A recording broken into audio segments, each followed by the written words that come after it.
প্রজ্ঞাপনের মাধ্যমে আমাদের যে দাবি প্রতিশ্রুতি তারা দিয়েছে ওই প্রতিশ্রুতি বাস্তবায়ন করার জন্য আমরা এখানে উপস্থিত হয়েছি। আমরা গত আগস্ট মাসে আমাদের একটা কর্মসূচি ছিল জাতীয় প্রেস ক্লাবে, আমাদের নেতা অধ্যক্ষ দেলোয়ার হোসেন আজিজ স্যারের নেতৃত্বে ওইখানে লক্ষাধিক শিক্ষক কর্মচারী উপস্থিত হয়েছিলেন।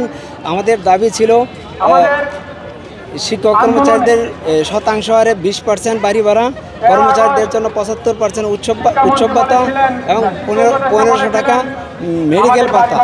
আমাদের দাবি, আমাদের লক্ষাধিক শিক্ষক উপস্থিতি দেখতে পেয়ে মন্ত্রণালয় শিক্ষা উপদেষ্টা আমাদের আজিজ স্যারের নেতৃত্বে 13 সদস্য বিশিষ্ট প্রতিনিধি দল তাদেরকে ডেকে নিয়ে তাদেরকে বলে দিয়েছে যে আমাদের দাবি মেনে নিয়েছে।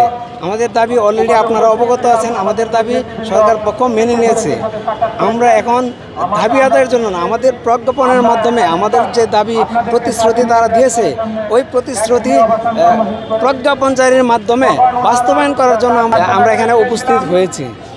আমরা চাই, আমরা এখন কিছু এই পর্যন্ত যত রাজনৈতিক দল আছে বাংলাদেশের প্রতিটি রাজনৈতিক দলের নেত্রীরা এখানে আসা, নেতাকর্মীরা আমাদের সাথে সম্মতি প্রকাশ করছে। আমরা এখন বাংলাদেশের সর্ববৃহৎ রাজনৈতিক দল বিএনপির সর্বোচ্চ নীতি নির্ধারক জনাব তারেক রহমানের দৃষ্টি আকর্ষণ করে আমি বলছি, আপনার 6 লক্ষ শিক্ষক পরিবারের দিকে তাকিয়ে আপনার অতি দ্রুত আপনার প্রতিনিধি পাঠিয়ে আপনি কেন্দ্রীয় শহীদ মিনারে এসে তারা শিক্ষকদের পাশে দাঁড়ায়, শিক্ষকদের সাথে একাত্মতা ঘোষণা করে। আমি জনাব তারেক রহমানের প্রতি জোর দাবি জানাচ্ছি।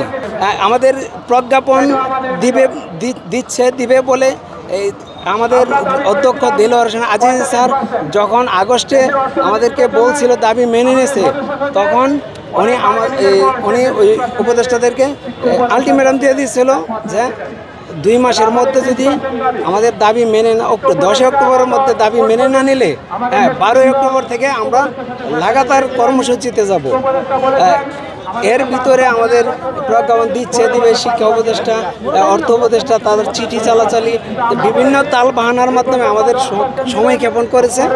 আমরা এই জন্য খুবই সারা বাংলাদেশের শিক্ষক সমাজ আজকে কেন্দ্রীয় শহীদ মিনার অভিমুখী রওনা হচ্ছে। আগামীকাল ইনশাল্লাহ আমাদের এই কর্মসূচি ব্যাপক হারে সারা বাংলাদেশে দাবানলের মতো এই আন্দোলন ছড়িয়ে পড়ছে। আপনারা, আমি সরকার প্রধানের দৃষ্টি আকর্ষণ করছি, অতি দ্রুত আপনি আমাদের এই দাবি মেনে নিয়ে শিক্ষকদেরকে শ্রেণীকক্ষে ফিরে যাওয়ার জন্য আপনাকে বিনীত অনুরোধ করি। শেষ পর্যন্ত আমাদের এখন আমরণ অনশন কর্মসূচি চলছে। আমাদের অলরেডি অধিকাংশ শিক্ষক অসুস্থ হয়ে গেছে। আমাদের ন্যায্য অধিকার দাবি মেনে না নিলে এখান থেকে শিক্ষকদের লাশ যাবে বাড়িতে, শিক্ষকরা দাবি না মানলে ফিরে যাবে না শ্রেণীকক্ষে।